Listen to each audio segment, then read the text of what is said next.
Évangile selon Marc, chapitre 14. La fête de Pâques et des pains sans levain devait avoir lieu 2 jours après. Les principaux sacrificateurs et les scribes cherchaient les moyens d'arrêter Jésus par ruse et de le faire mourir, car ils disaient que ce ne soit pas pendant la fête, afin qu'il n'y ait pas de tumulte parmi le peuple. Comme Jésus était à Béthanie, dans la maison de Simon le lépreux, une femme entra pendant qu'il se trouvait à table. Elle tenait un vase d'albâtre, qui renfermait un parfum de nard pur de grand prix, et ayant rompu le vase, elle répandit le parfum sur la tête de Jésus. Quelques-uns exprimèrent entre eux leur indignation. « À quoi bon perdre ce parfum? On aurait pu le vendre plus de 300 deniers et les donner aux pauvres. » Et ils s'irritaient contre cette femme. Mais Jésus dit, « Laissez-la. Pourquoi lui faites-vous de la peine? Elle a fait une bonne action à mon égard. Car vous avez toujours les pauvres avec vous, et vous pouvez leur faire du bien quand vous le voulez. Mais vous ne m'avez pas toujours. Elle a fait ce qu'elle a pu. Elle a d'avance embaumé mon cœur pour la sépulture. Je vous le dis en vérité, partout où la bonne nouvelle sera prêchée dans le monde entier, on racontera aussi en mémoire de cette femme ce qu'elle a fait. » Judas Iscariote, l'un des 12, alla vers les principaux sacrificateurs afin de leur livrer Jésus. Après l'avoir entendu, ils furent dans la joie et promirent de lui donner de l'argent. Et Judas cherchait une occasion favorable pour le livrer. Le premier jour des pains sans levain, où l'on immolait la Pâque, les disciples de Jésus lui dirent, « Où veux-tu que nous allions te préparer la Pâque ?» Et il envoya 2 de ses disciples et leur dit, « Allez à la ville, vous rencontrerez un homme portant une cruche d'eau, suivez-le. Quelque part qu'il entre, dites au maître de maison, « Le maître dit, où est le lieu où je mangerai la Pâque avec mes disciples ?» Et il vous montrera une grande chambre haute, meublée et toute prête. C'est là que vous nous préparerez la Pâque. » Les disciples partirent, arrivèrent à la ville et trouvèrent les choses comme il leur avait dit, et ils préparèrent la Pâque. Le soir étant venu, il arriva avec les 12. Pendant qu'ils étaient à table et qu'ils mangeaient, Jésus dit, « Je vous le dis en vérité, l'un de vous qui mange avec moi me livrera. » Ils commencèrent à s'attrister et à lui dire l'un après l'autre, « Est-ce moi ?» Il leur répondit, « C'est l'un des 12 qui met avec moi la main dans le plat. Le Fils de l'homme s'en va selon ce qui est écrit de lui. Mais malheur à l'homme par qui le Fils de l'homme est livré.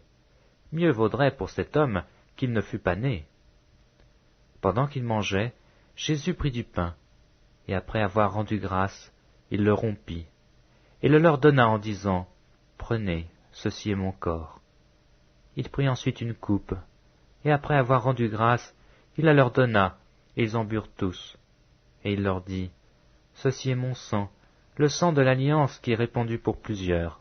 Je vous le dis en vérité, je ne boirai plus du fruit de la vigne jusqu'au jour où je le boirai nouveau dans le royaume de Dieu. » Après avoir chanté les cantiques, ils se rendirent à la montagne des Oliviers. Jésus leur dit, « Vous serez tous scandalisés, car il est écrit, « Je frapperai le berger, et les brebis seront dispersées. » Mais après que je serai ressuscité, je vous précéderai en Galilée. Pierre lui dit, « Quand tous seraient scandalisés, je ne serai pas scandalisé. » Et Jésus lui dit, « Je te le dis en vérité, toi, aujourd'hui, cette nuit même, avant que le coq chante 2 fois, tu me renieras 3 fois. » Mais Pierre reprit plus fortement, « Quand il me faudrait mourir avec toi, je ne te renierai pas. » Et tous dirent la même chose. Ils allèrent ensuite dans un lieu appelé Gethsémané. Et Jésus dit à ses disciples, « Asseyez-vous ici pendant que je prierai. » Il prit avec lui Pierre, Jacques et Jean, et il commença à éprouver de la frayeur et des angoisses. Il leur dit, « Mon âme est triste jusqu'à la mort, restez ici et veillez. » Puis ayant fait quelques pas en avant, il se jeta contre terre et pria que, s'il était possible, cette heure s'éloignât de lui. Il disait, « Abba, Père, toutes choses te sont possibles, éloigne de moi cette coupe. Toutefois, non pas ce que je veux, mais ce que tu veux. » Et il vint vers les disciples qu'il trouva endormis, et il dit à Pierre, « Simon, tu dors? Tu n'as pu veiller 1 heure. Veillez et priez, afin que vous ne tombiez pas en tentation. L'esprit est bien disposé, mais la chair est faible. » Il s'éloigna de nouveau et fit la même prière. Il revint et les trouva encore endormis, car leurs yeux étaient appesantis. Ils ne surent que lui répondre. Il revint pour la 3e fois et leur dit, « Dormez maintenant et reposez-vous. C'est assez, l'heure est venue. Voici, le Fils de l'homme est livré aux mains des pécheurs. Levez-vous, allons. Voici celui qui me livre s'approche. » Et aussitôt comme il parlait encore, arriva Judas, l'un des 12, et avec lui une foule armée d'épées et de bâtons, envoyés par les principaux sacrificateurs, par les scribes et par les anciens. Celui qui le livrait leur avait donné ce signe, « Celui que je baiserai, c'est lui, saisissez-le et emmenez-le sûrement. » Dès qu'il fut arrivé, il s'approcha de Jésus disant, « Rabbi », et il le baisa. Alors ces gens mirent la main sur Jésus et le saisirent.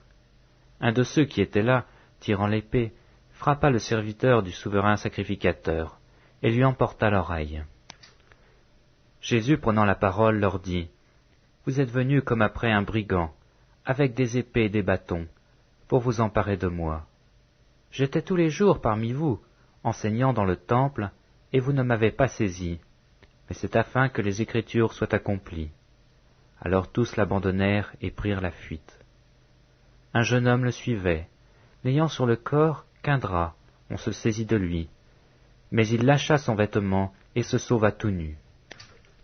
Ils emmenèrent Jésus chez le souverain sacrificateur, où s'assemblèrent tous les principaux sacrificateurs, les anciens et les scribes. Pierre le suivit de loin jusque dans l'intérieur de la cour du souverain sacrificateur. Il s'assit avec les serviteurs, et il se chauffait près du feu. Les principaux sacrificateurs et tout le Sanhédrin cherchaient un témoignage contre Jésus pour le faire mourir, et ils n'en trouvaient point. Car plusieurs rendaient de faux témoignages contre lui, mais les témoignages ne s'accordaient pas.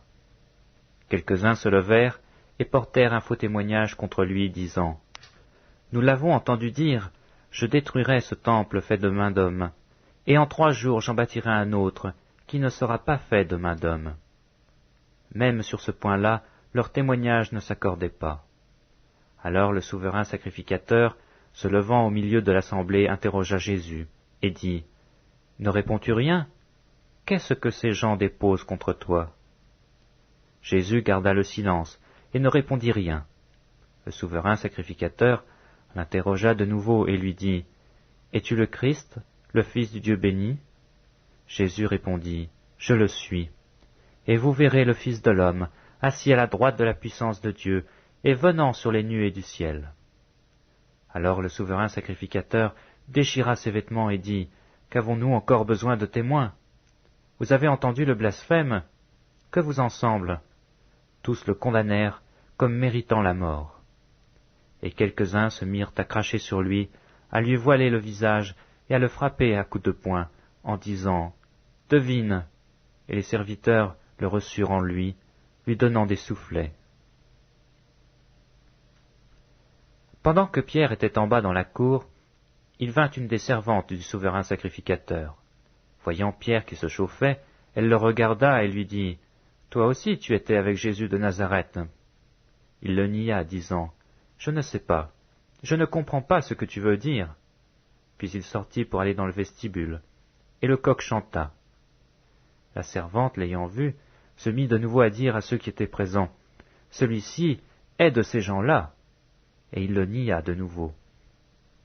Peu après, ceux qui étaient présents dirent encore à Pierre, « Certainement, tu es de ces gens-là, car tu es galiléen. » Alors il commença à faire des imprécations et à jurer, « Je ne connais pas cet homme dont vous parlez. » Aussitôt, pour la 2e fois, le coq chanta, et Pierre se souvint de la parole que Jésus lui avait dite, « Avant que le coq chante 2 fois, tu me renieras 3 fois. » Et en y réfléchissant, il pleurait.